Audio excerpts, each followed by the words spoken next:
Okay, so welcome back to our YouTube channel, PGDM TV. So pag-usapan po natin ang ADV 160, no? So kahapon po ay napanood nyo po sa ating video na nagkabit po ako ng pulley set ng Pitts bike, no? Na kung saan ay version 3. Pero gayon pa man, so mapapansin nyo po sa last video natin ay ayaw niya po umandar the last time around yung motor, sapagkat ito po ay masyadong masyado po siyang malapad, no? So ayan po, makita niya sa gilid niya, yan, meron pong scratches. Siya po ay sumasaya doon po sa ating crankcase, so hindi po siya recommendable sa atin pong mga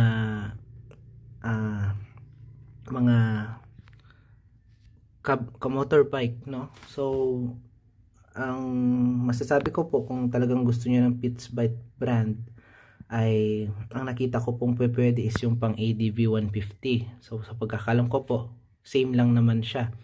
So meron pong diameter yun na 124 mm, which is ito po, no? So inyo pong makikita itong version 3 nasa 132 mm po siya. So hindi po siya kakasya doon sa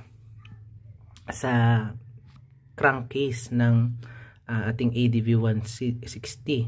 Pero pwede naman po siya kung meron kayong aftermarket na crankcase, yung mas malawak po yung kanyang surroundings, hindi po yan sasayad.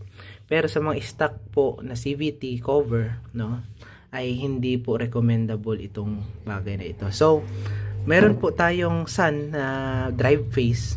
So ito po, ang tawag po dito ay drive face.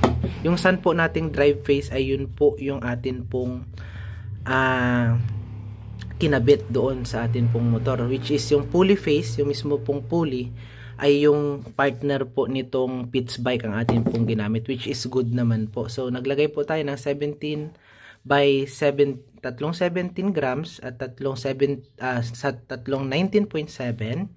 Pero medyo kinapos po tayo sa arangkada, which is maganda po siya kung kayo po ay hindi naman mahilig sa speed.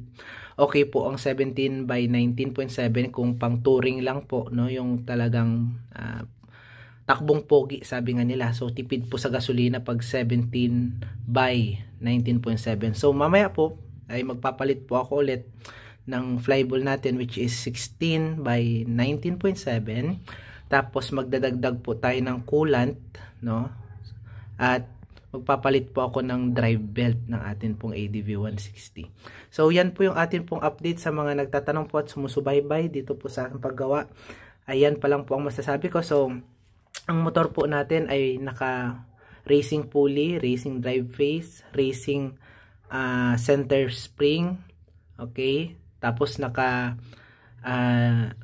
racing clutch bell na rin po siya, pati yung lining doon sa likod. Okay, so yun po palang yung mga pinalitan po natin. So update ko po kayo mamaya ulit, no? So yan po, no? Kung bibili po kayo ng pulley set nyo na Pitts bike, ay hindi po pwede ang version 3 sa mga stock na crankcase cover. So ako po medyo nalungkot, pero ganun talaga, no? Pero gayon pa man ay